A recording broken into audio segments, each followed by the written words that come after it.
મારા ખેતરમાં અનારના બગીચામાં ઘાસ દૂર કરવા માટે એક યુવતી કામે આવતી હતી. તે વિધવા હતી, પણ દેખાવમાં ખૂબ જ સુંદર હતી. તેની મોટી મોટી આંખો, લાંબા કાળા વાળ અને ચહેરા પરની નિર્દોષ સ્મિત મને અજાણતા તેની તરફ આકર્ષિત કરતી હતી. તે દિવસે હું અને તે બંને ખેતરમાં હતા, કારણ કે મારી માં બીમાર હોવાને કારણે આવી શકી નહોતી. હું હજુ અપરિણિત હતો, તેથી મારું મન વધુ ને વધુ તેની તરફ ખેંચાતું હતું. બપોરે અમે બંને ઝાડ નીચે બેસીને આરામ કરી રહ્યા હતા. તેની સુંદરતા જોઈને મારું મન બેકાબૂ થવા લાગ્યું. તો નમસ્કાર મિત્રો, મારું નામ અરુણ છે. હું એક ખેડૂત છું અને મારી પાસે 3 એકર જમીન છે. મારી ઉંમર હાલ 34 વર્ષની છે અને હું હજુ અપરિણિત છું. મેં મારી જમીન પર અનારનો બગીચો રોપ્યો છે. તે બગીચામાં ઘણું ઘાસ ઉગી ગયું હતું, જેને દૂર કરવા માટે મને એક મહિલા મજૂરની જરૂર હતી. પરંતુ ગામમાં મજૂર મેળવવું મુશ્કેલ બની ગયું હતું. ત્યારે મારી માએ નક્કી કર્યું કે તે ગામમાં પૂછપરછ કરશે અને જોશે કે કોઈ મહિલા કામે આવવા તૈયાર છે કે નહીં. આખા ગામમાં પૂછપરછ કર્યા બાદ માએ જાણ્યું કે ગામની એક યુવાન વિધવા મહિલા મનીષા કામ કરવા તૈયાર છે. બીજે દિવસે સવારે જ્યારે હું ખેતરે પહોંચ્યો, ત્યારે મા સાથે તે મહિલા મનીષા પણ ત્યાં આવતી હતી. તે દેખાવમાં ખૂબ જ સુંદર હતી. તેની મોટી મોટી આંખો, લાંબા કાળા વાળ અને તેના શરીર પર બંધાયેલી લાલ સાડી તેના પર જાણે શોભી રહી હતી. હું, મા અને મનીષા અમે ત્રણેય મળીને ખેતરનું ઘાસ દૂર કરવા લાગ્યા. કામ કરતા કરતા હું વારંવાર મનીષાની તરફ જોતો રહેતો. તે ખૂબ જ સુંદર હતી, પરંતુ તેના ચહેરા પર ઊંડા દુઃખની છાયા સ્પષ્ટ દેખાતી હતી. માએ 2-3 વાર પૂછ્યું, પણ મનીષા, તો મારી સાથે વાત કેમ નથી કરતી? કોઈ નારાજગી છે કે મનમાં કોઈ દુઃખ છે? પરંતુ મનીષા કંઈ બોલી નહીં. બસ ચૂપચાપ પોતાનું કામ કરતી રહી. ધીમે ધીમે બપોર થઈ. સૂરજ માથા પર ચડ્યો અને 1 વાગ્યો. મેં કહ્યું, ચાલો હવે ખાવાનો સમય થયો છે. અમે ત્રણેય ખેતરની કોરે એક મોટા આંબલીના ઝાડ નીચે બેસી ગયા. ધોમધખતી ગરમીથી શરીર બળી રહ્યું હતું, પરંતુ ઝાડ નીચે આવતા ઠંડા પવનની રાહત મળી. મનીષા આખો દિવસ ધોમધખતા તડકામાં કામ કરતા કરતા પરસેવેથી લથપથ થઈ ગઈ હતી. તેનો ચહેરો થાકેલો લાગતો હતો. ઝાડ નીચે બેસ્યા બાદ તેના ચહેરા પર થોડી શાંતિ ઝળકવા લાગી. બધાને તરસ લાગી હતી. અમારા ખેતરમાં કૂવો હતો, તેથી માએ કહ્યું, અરુણ, ઘડાનું પાણી ખતમ થઈ ગયું છે, જરા કૂવામાંથી પાણી લઈ આવ. હું તરત ત્યાં ગયો. એક ઘડો ઠંડુ પાણી ભર્યું અને પાછો આવ્યો. સૌથી પહેલાં 1 લોટો પાણી માને આપ્યો અને બીજો લોટો ભરીને મનીષાને આપ્યો.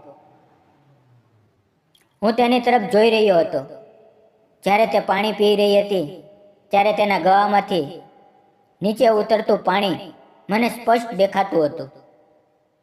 તે એટલી ગોરી અને સુંદર હતી કે થોડી પળો માટે મારું સંપૂર્ણ ધ્યાન તેના પર ટકી ગયું.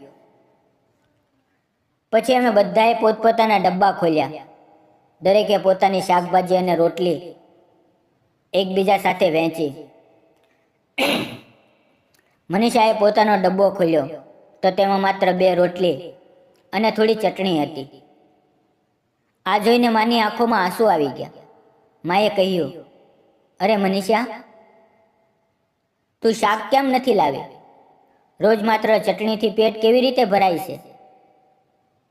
આ સાંભળીને મનીષાની આંખોમાં આંસુ આવી ગયા. તે કંઈ બોલ્યા વગર શાંતિથી ખાવા લાગી. માએ ફરી પૂછ્યું, શું થયું રે? તને પતિની યાદ આવે છે કે શું? તારા મનની વાત અમને કહે. ત્યારે મનીષાએ ધીમે ધીમે બોલવાનું શરૂ કર્યું. તેનો અવાજ ધ્રુજી રહ્યો હતો. તેણે કહ્યું, પતિના જવાનું દુઃખ તો છે જ, પણ તેનાથી પણ મોટું દુઃખ એ છે કે મરતા પહેલા તેમણે વેપાર શરૂ કરવા માટે શાહુકાર પાસેથી 40,000 રૂપિયાનું ઋણ લીધું હતું. પરંતુ વેપાર ડૂબી ગયો. શાહુકારે વ્યાજ પર વ્યાજ ઉમેર્યું અને હવે લગભગ 1 લાખ રૂપિયાનું વ્યાજ બાકી છે. હું બીજાના ખેતરમાં મજૂરી કરીને ફક્ત વ્યાજ જ ચૂકવતી રહું છું, પરંતુ હવે તે પણ શક્ય નથી. દિવસે દિવસે ઋણ વધતું જાય છે. મારું ઘર સંપૂર્ણ રીતે બરબાદ થઈ ગયું છે. પતિ ગયા અને જીવન વેરાન થઈ ગયું. આટલું કહેતા જ તેની આંખોમાંથી આંસુની ધારા વહેવા લાગી અને તે રડી પડી. તે પવે મારા હૃદયમાં પણ દુઃખની એક લહેર ઉઠી. તેના ચહેરા પર તેના દુઃખનો સંપૂર્ણ બોજ સ્પષ્ટ ઝળકતો હતો અને મને પહેલી વાર અહેસાસ થયો કે આ સુંદર ચહેરાની પાછળ કેટલું ઊંડું દુઃખ છુપાયેલું હોઈ શકે. માએ પ્રેમથી મનીષાના માથે હાથ ફેરવ્યો. મનીષાની આંખોમાંથી આંસુની ધારા વરી રહી હતી. માએ તેને દિલાસો આપ્યો. તેના ડબ્બામાં પોતાના તરફથી શાકભાજી અને રોટલી ઉમેરી અને પછી અમે ત્રણેય મળીને જમવાનું પૂરું કર્યું. ધૂપ ખૂબ તેજ હતી, તેથી અમે લગભગ 1 કલાક સુધી ઝાડ નીચે આરામ કર્યો અને પછી બપોરે 2:30 વાગ્યે ફરીથી કામ શરૂ કર્યું. પરંતુ મારા મનમાંથી મનીષાની વાતો અને તેનું ઋણ કોઈ રીતે નીકળતું નહોતું. તેનું તૂટેલું જીવન, શાહુકારના ઋણમાં ફસાયેલી એક નિરાધાર વિધવા, આ બધા વિચારોએ મારું મન ભારે કરી દીધું હતું. ધીમે ધીમે સાંજના 5 વાગ્યા. મેં કહ્યું, માં, 5 વાગ્યા છે, હવે ચાલો ઘરે જઈએ. અમે કામ બંધ કર્યું અને ઘર તરફ નીકળી પડ્યા. અમારું ખેતર ગામથી લગભગ 1 કિલોમીટર દૂર હતું. અમે ત્રણેય સાથે ચાલી રહ્યા હતા. હું વારંવાર મનીષાની તરફ જોતો રહેતો.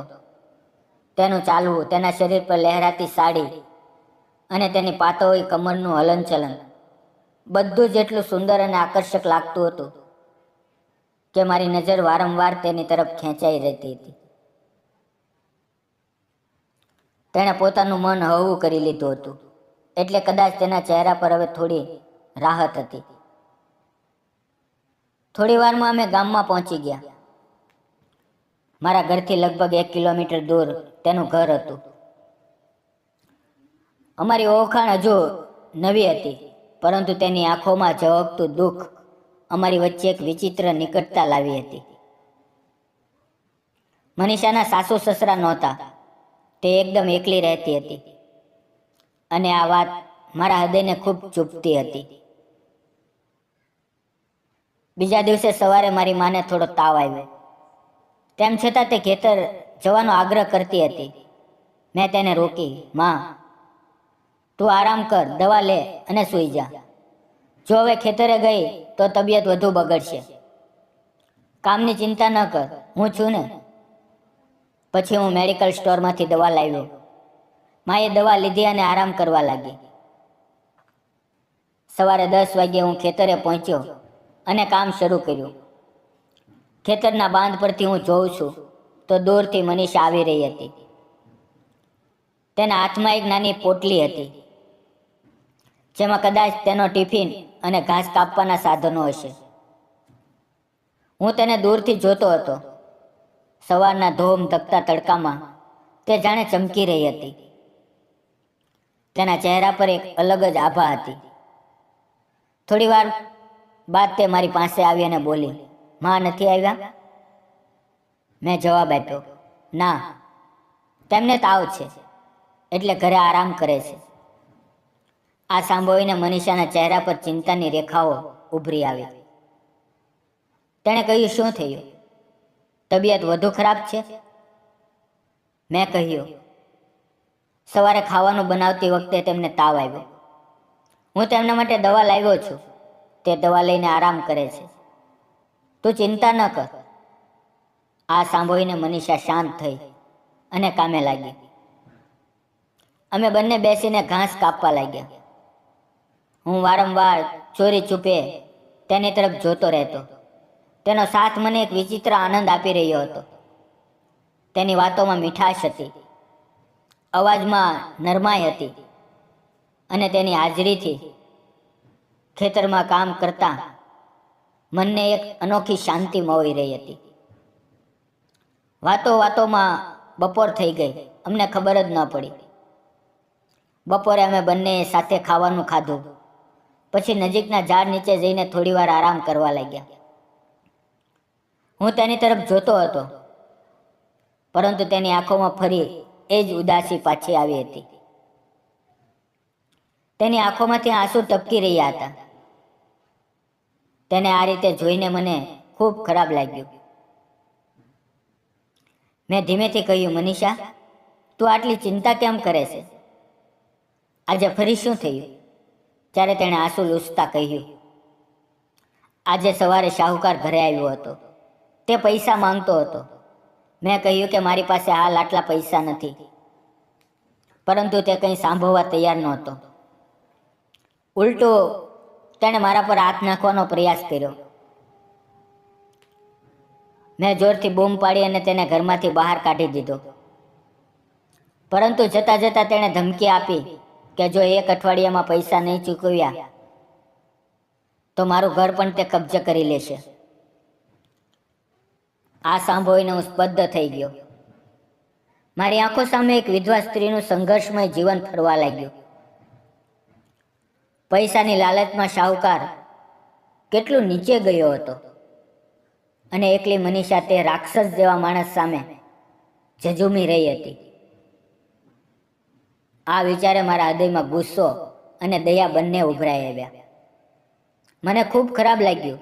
શું કરવું તે સમજાતું નહોતું, કારણ કે હવે મનીષા મને ધીમે ધીમે ગમવા લાગી હતી, અને તેનું આ દુઃખ હું સહન નહોતો કરી શકતો. મારી પાસે થોડા ઘણા પૈસા જમા હતા, અને તેનું ઋણ લગભગ 1 લાખ રૂપિયાનું હતું. અમે મહેનત કરીને ઘરમાં લગભગ 1.5 લાખ રૂપિયા બચાવ્યા હતા, પરંતુ માં પરવાનગી આપશે કે નહીં, આ વિચારે હું ઉલઝનમાં હતો. મેં મનોમન નક્કી કર્યું કે હું તેની મદદ કરીશ. મેં તેને ધીમેથી કહ્યું, મનીષા, ચિંતા ન કર, કોઈને કોઈ રસ્તો નીકળી જશે. પછી મેં કહ્યું કે હું ઘરે જઈને માની તબિયત જોઈ આવું છું, અને ત્યાંથી નીકળવી પડ્યો. ઘરે પહોંચ્યો તો જોયું કે માનો તાવ વધી ગયો હતો. મેં તેમને તરત નજીકની હોસ્પિટલમાં લઈ ગયો. ડૉક્ટરે ઇન્જેક્શન આપ્યું, થોડી દવાઓ લખી આપી અને આરામ કરવાનું કહ્યું. માને ઘરે મૂકીને મેં અલમારી ખોલી અને ડરતા ડરતા 1 લાખ રૂપિયા કાઢી લીધા. મનમાં થોડો અપરાધ ભાવ હતો, પરંતુ સાથે એવું પણ લાગ્યું કે જો ખોટું બોલવું કોઈને સાચી મદદ માટે હોય તો કદાચ તે ખોટું નથી. તે પૈસા લઈને હું તરત ખેતર તરફ નીકળી પડ્યો. આખો દિવસ કામ કર્યા બાદ સાંજે 5 વાગ્યે મેં મનીષાને હાંક મારી, મનીષા, હવે કામ બંધ કર. તેણે રોકાઈને જેટલું ઘાસ કાપ્યું હતું તેને બાંધીને એક બાજુ મૂકી દીધું. હું તેની સામે ગયો, ખિસ્સામાં હાથ નાખ્યો અને 1 લાખ રૂપિયાનું બંડલ બહાર કાઢ્યું. મનીષાના ચહેરા પર આશ્ચર્ય છવાઈ ગયું. મેં તે પૈસા તેના હાથમાં મૂક્યા. તેણે મારી તરફ ઊંડી નજરે જોયું અને આશ્ચર્ય તથા ડરની મિશ્ર લાગણી સાથે પૂછ્યું, આ શું છે? મેં શાંતિથી કહ્યું, આ પૈસા તે શાહુકારના મોં પર મારીને ફેંકી દે, અને જ્યાં સુધી તે ફરી ન આવે ત્યાં સુધી આને તારી પાસે રાખ. તેણે તરત તે બંડલ મારા હાથમાં પાછું મૂકી દીધું અને બોલી, અમારી ઓળખાણને હજુ 2 જ દિવસ થયા છે, અને તમે આટલી મોટી રકમ મારી મદદ માટે આપી રહ્યા છો? મને આ સમજાતું નથી. તેના ચહેરા પર ડર પણ હતો અને સન્માન પણ. તેને કદાચ યકીન નહોતું થતું કે કોઈ આમ જ તેની મદદ કરી શકે. મેં કહ્યું, જો તું આ પૈસા નહીં લે તો તે તારું ઘર કબજે કરી લેશે અને તારી ઇજ્જત પણ જોખમમાં આવી જશે. હું આ એટલા માટે કરું છું કારણ કે તારું દુઃખ મારાથી જોવાતું નથી. તે થોડીક પળ ચૂપ રહી, પછી ધીમે ધીમે મારી પાસે આવી અને મને ગળે લગાડી લીધો. તે આલિંગન પ્રેમનું નહોતું, પરંતુ આભારનું હતું. એક વિધવા સ્ત્રીની સાચી કૃતજ્ઞા.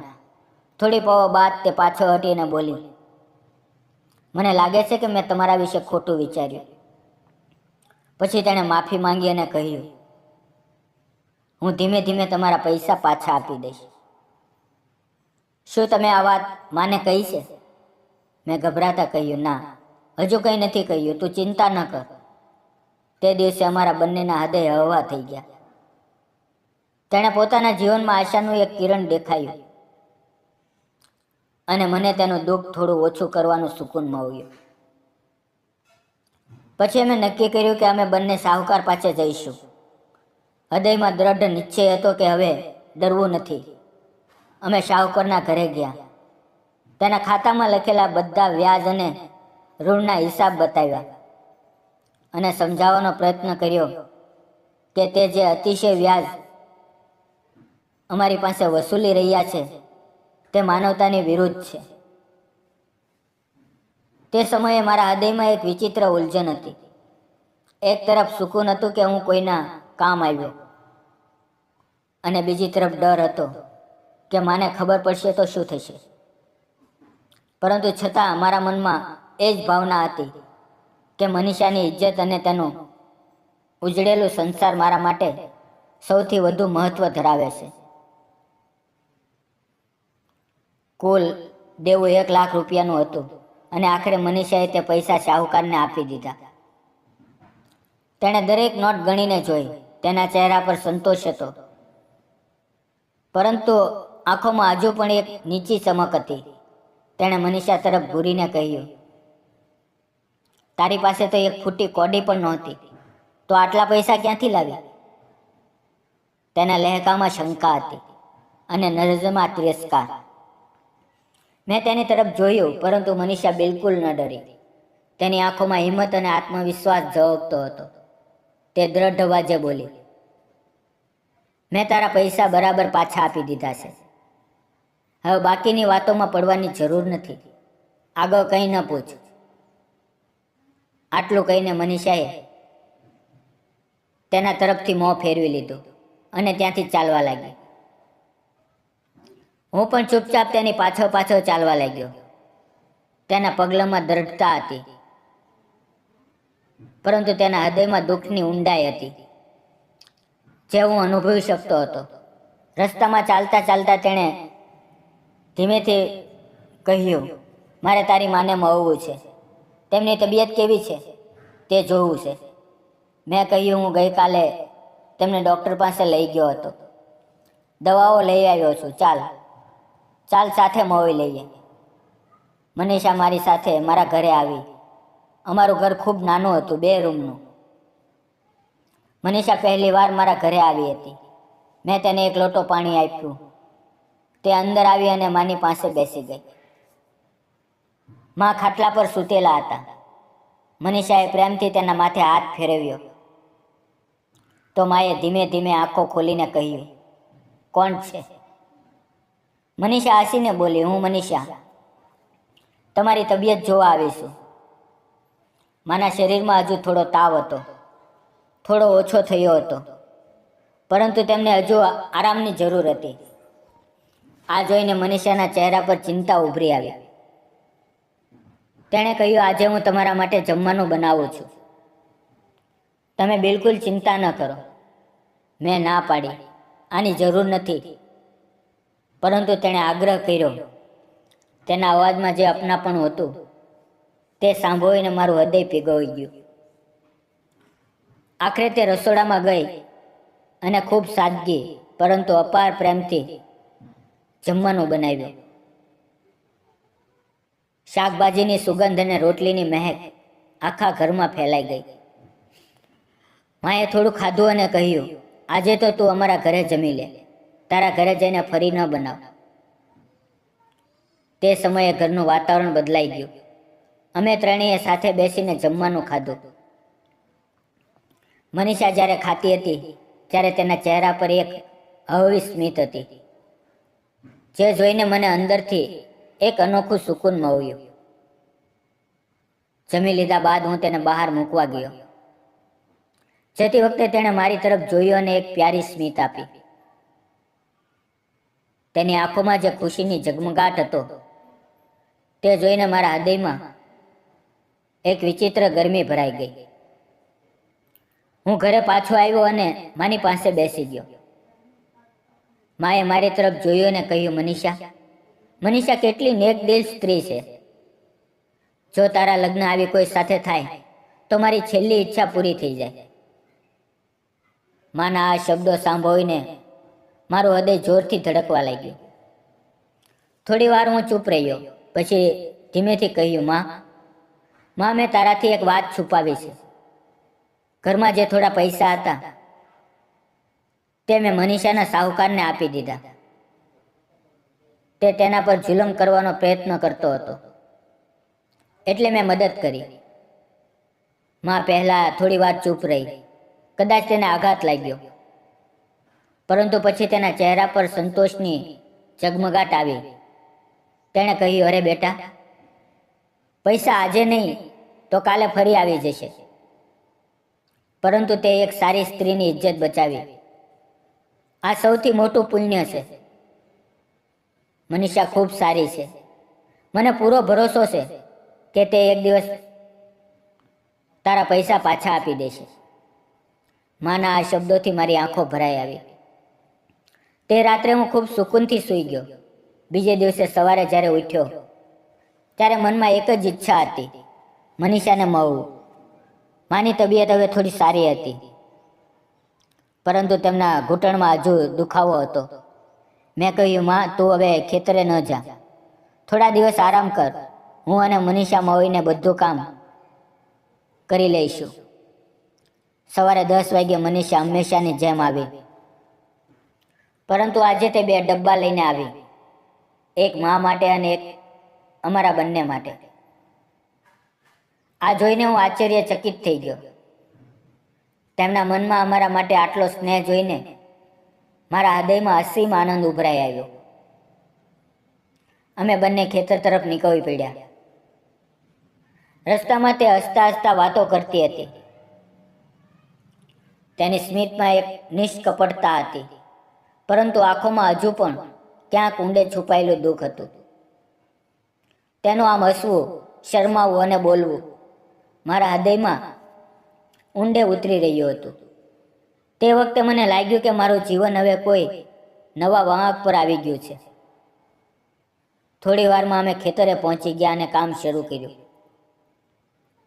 ધૂપ તેજ હતી, પરસેવો વહી રહ્યો હતો, પરંતુ આજે મનીષામાં કંઈક અલગ પરિવર્તન હતું. તેના ચહેરા પર નવી રોનક હતી.